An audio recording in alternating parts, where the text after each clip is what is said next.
123rd day of class, and today's story is the story of imperialism in China. A very sad story for the Chinese. And I want to begin with a picture, and a picture says 1,000 words.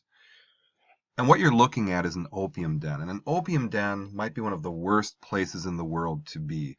And if you look at these men, 1, 2, 3, 4, 5, 6, packed together in this dingy, dirty apartment, laying around, and in their hands you see an opium pipe. And you can see this substance right here, opium. And opium is an incredibly addictive substance. And in modern times, we have heroin and fentanyl and Oxycontin. We call them opioids. And it's an epidemic in this country because once a person gets that into their system, it is highly, highly addictive. And to put another layer of sadness onto this, you can make a guess that these men were husbands and brothers and had jobs and regular lives until they got this opium in their hands. And when people are addicts, it's not victimless. The people who love them suffer as well along with the addict, and there's always that person who provides it. And you have to have a pretty rough ethics system to, in good conscience, provide a poison to people and profit off of poison. But it goes on today, unfortunately, and it went on then. And here's a picture. This is imperialism in China. The world carving up a piece, and the Chinese are saying, please leave us alone, leave us be. But the world did not. And this lady right here, Queen Victoria, she was the leader of England. She was the person that allowed opium to flood into China. And let's start with the story with these guys. And I know you've seen these guys before. The East India Company, an enormous, powerful corporation that was profiting off imperialism. And the British were everywhere.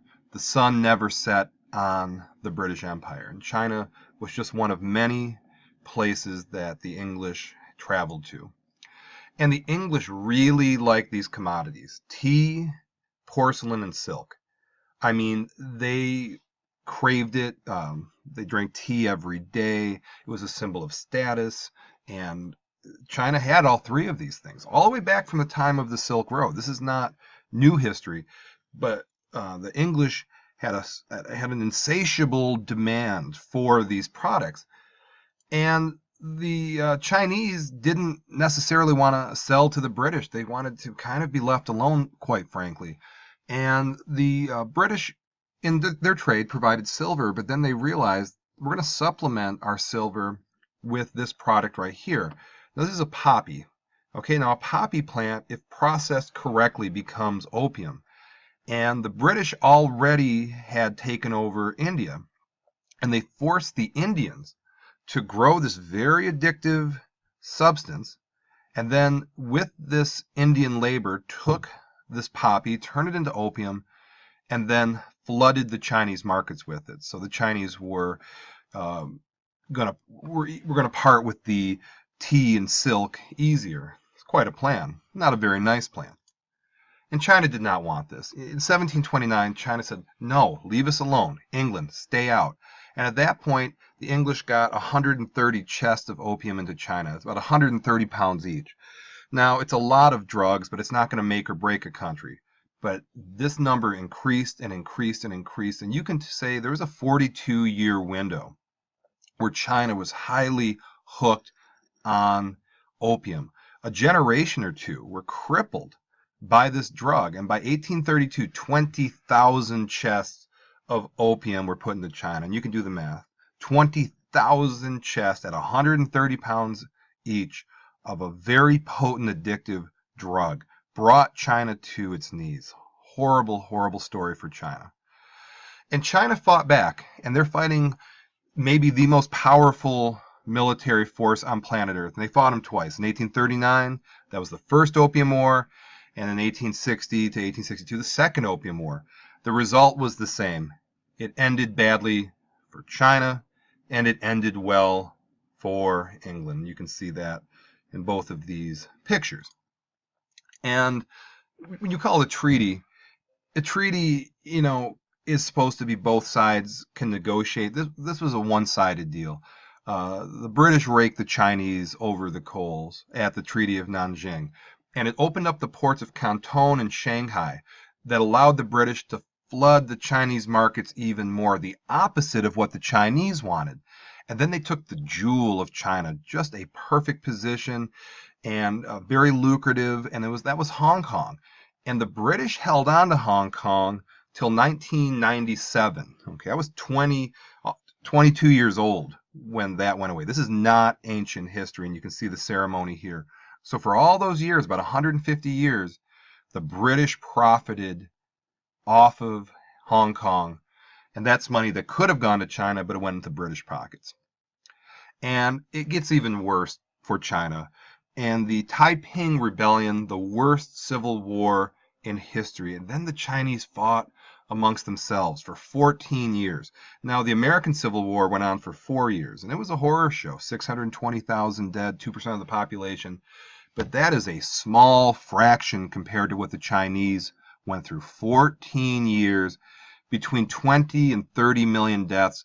We're not exactly sure, but this is carnage on a scale that the world had never seen. A total horror show for the Chinese. And the Chinese were getting fed up with the foreigners, and they fought again. This is called the Boxer Rebellion. And for 2 years, anything foreign, they went after. If a foreigner was trying to build something, they went after. But here's the thing.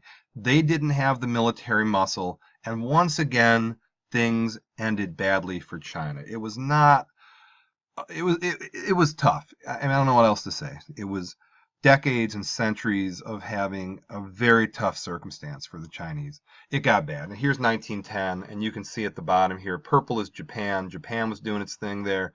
Britain was doing its thing. France was doing its thing. Russia was doing its thing. And China was getting peppered by 5 different groups of people. And here's the question, why? Now, a lot of historians will say, in the era of the Industrial Revolution, those 5 countries and other countries became industrialized. China did not. Put them at a disadvantage, whereas these countries had an advantage. And these countries saw somebody that didn't have the military muscle, didn't have the economy as they did, and they took advantage of it. It was really, really bad. And I want to end with this curve. Now, China is red here, and you can see right when the opium started flooding into their country. So China was doing its thing for a long time. GDP, gross domestic product, how much money a country's making. And China's doing its thing, and the bottom fell out. And it got catastrophic. I mean, here we go. Opium Wars, British Imperialism, Taiping Rebellion, Boxer Rebellion, and then Mao Zedong, a communist takes over. Communism, communism, communism. And then right when I was born, here comes China. Here comes China. It's getting bigger and bigger. And if this was, I don't know, 20 years, 30 years from now, I think we can make a guess that this red line is only going to rise. But for this time period of history, it was quite the opposite. It was a very dark chapter in Chinese history, and another example of an imperial power profiting and benefiting off another country. So I appreciate you watching.